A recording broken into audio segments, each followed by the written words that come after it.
Ay naku naman kaibigan, inaingatan din naman kita. Ay bakit ako lagi mong inapahamak? Dukutin natin mga kaibigan yan, starter. At nag-ano siya, pakinggan nyo mga kaibigan ang tunog pag ina-start.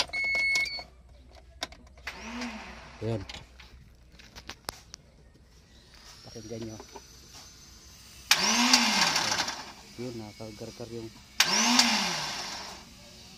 parang bumitaw ang bindix dito mga kaibigan, kaya kailangan natin kalasin. Ang masama nito, laging akong inapahamak nito, laging sa akin inaabot mga kaibigan.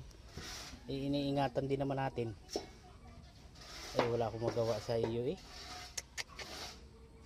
lagi akong napahamak mo kaibigan.